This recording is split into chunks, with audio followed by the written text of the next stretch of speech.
ओम नमो भगवते वासुदेवाय नमः। नारायणाय विद्महे वासुदेवाय धीमहि तन्नो विष्णु प्रचोदयात्।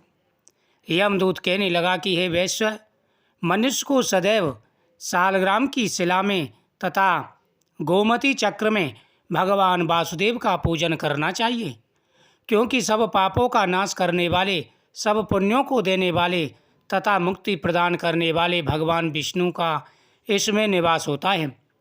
जो मनुष्य सालग्राम की शिला या हरि चक्र में पूजन करता है वह अनेक मंत्रों का फल प्राप्त कर लेता है।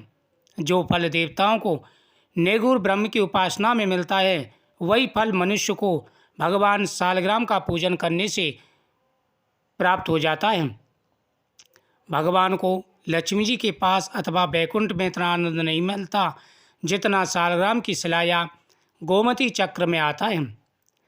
स्वर्ण कमल युक्त करोड़ों शिवलिंग के पूजन से इतना फल नहीं मिलता जितना एक दिन सालग्राम के पूजन से मिलता है।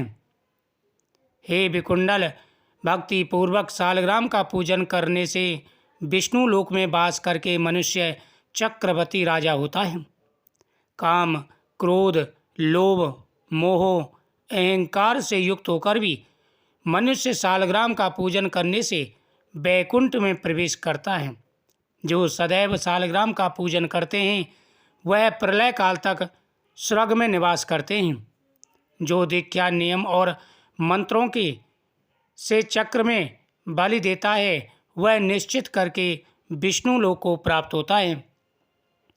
जो सालग्राम के जल से अपने शरीर का अभिषेक करता है वह मानो संपूर्ण तीर्थों में स्नान करता है।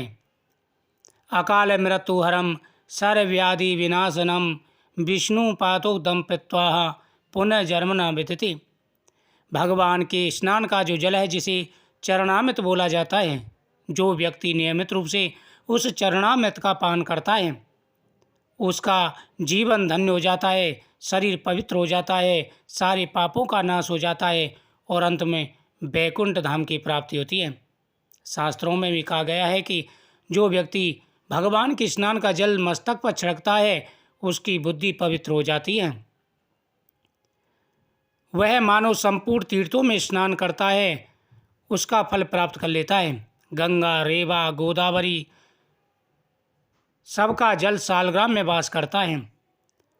जो मनुष्य सालग्राम की शिला के सम्मुख अपने पिता का श्राद्ध करता है, ये भी बहुत बड़ा पुण्य होता है कि सालग्राम भगवान के सामने बैठ करके और पिता के लिए शुभ कर्म कराता है, वह बैकुंठ का अधिकारी हो जाता है, उसके पिता की भी मुक्ति हो जाती है। अगर किसी के ऊपर पितृदोष लगा हो, पितृदोष बड़ा भयंकर होता है। अगर किसी के ऊपर पितृदोष लगा हो और वह व्यक्ति नियमित रूप से भगवान का पूजन करता है और साथ ही सालग्राम शिला के सामने अपने पिता का श्राद्ध करता है, उसके पितर कई कल्प तक स्वर्ग में वास करते हैं और पितृदोष दूर हो जाता है। जो लोग नित्य सालग्राम की शिला का जल पीते हैं उनके हजारों बार पंचगव्य पीने से उतना फल प्राप्त होता है, उतना सालग्राम की स्नान का जो जल है उससे पीने से प्राप्त हो जाता है। यदि सालग्राम की शिला का जल पिया जाए तो सहस्त्रों तीर्थ करने से क्या लाभ। जहाँ पर सालग्राम है वहाँ स्थान तीर्थ स्थान के समान है। जिस घर में सालग्राम जी विराजमान हैं, जिस घर में सालग्राम भगवान की पूजा होती है वहाँ पर सभी तीर्थ विराजमान रहते हैं। कहते हैं कि कोई व्यक्ति किसी भी तीर्थ में ना गया हो, कहीं पर ना गया हो और वह अगर नियम के साथ में सिर्फ सालग्राम शिला का पूजन करता है उसे अनंत गुना फल की प्राप्ति हो जाती है, उसे सभी पूजा का फल प्राप्त हो जाता है।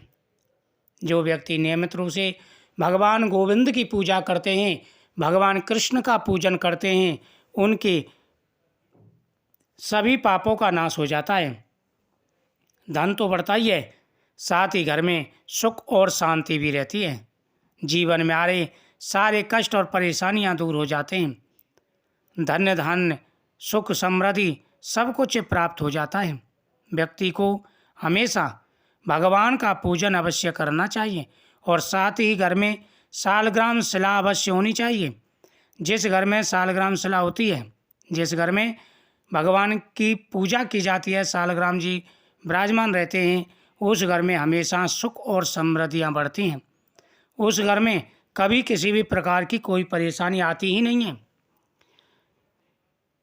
जहाँ पर सालग्राम विराजमान हो वह घर तीर्थ के समान होता है। वहाँ पर किए गए संपूर्ण दान होम करोड़ों गुणा फल को प्राप्त कराते हैं। जो एक बूंद भी सालग्राम का जल पीता है वह माता के स्तनों का दुग्ध पान नहीं करता, अर्थात वह जन्म मरण के बंधन से हमेशा के लिए मुक्त हो जाता है। जो व्यक्ति नियमित रूप से सालग्राम के सामने दीपक जलाते हैं, सालग्राम शिला के सामने जो व्यक्ति दीपदान करते हैं वह पवित्र हो जाते हैं। जो व्यक्ति सालग्राम शिला के सामने नमस्कार भी कर देते हैं, सिर झुका करके नमस्कार भी प्रतिदिन कर देते हैं और एक तुलसी का पत्ता भगवान को समर्पित कर देते हैं, उनके सभी पापों का नाश हो जाता है। जो एक बूंद भी सालग्राम का जल पीता है वह माता के स्तनों का दुग्ध पान नहीं करता, अर्थात गर्भाशय में नहीं आता। सालग्राम शिला में जो कीड़े मकोड़े एक कोष के अंदर पर मरते हैं वह भी वैकुंठ को प्राप्त होते हैं। जो फल वन में तप करने से प्राप्त होता है वही फल भगवान को सदैव स्मरण करने से प्राप्त होता है। मोहवश अनेक प्रकार के घोर पाप करने वाला मनुष्य भी भगवान को प्रणाम करने से नरक में नहीं जाता। संसार में जितने तीर्थ और पुण्य स्थान हैं भगवान के केवल नाम मात्र के कारण से प्राप्त हो जाते हैं।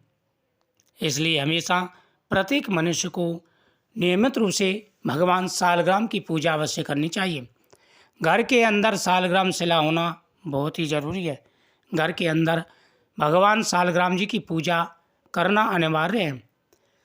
कहते हैं कि जिस गृहस्थी के घर में भगवान की प्रतिमा ना हो, सालग्राम शिला ना हो, साथ ही या लड्डू गोपाल जी की प्रतिमा ना हो, वह घर भूतों का डेरा माना जाता है।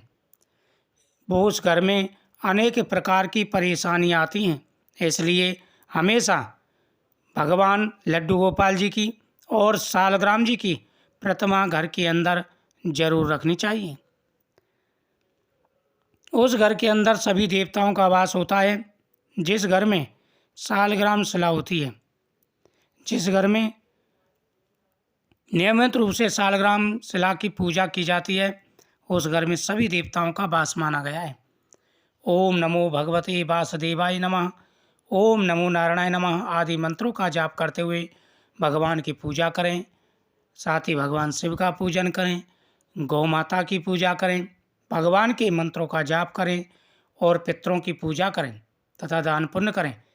ऐसा करने से व्यक्ति हर प्रकार के सुखों को पा लेता है, हर प्रकार के सुखों की प्राप्ति होती है और धन्य धान से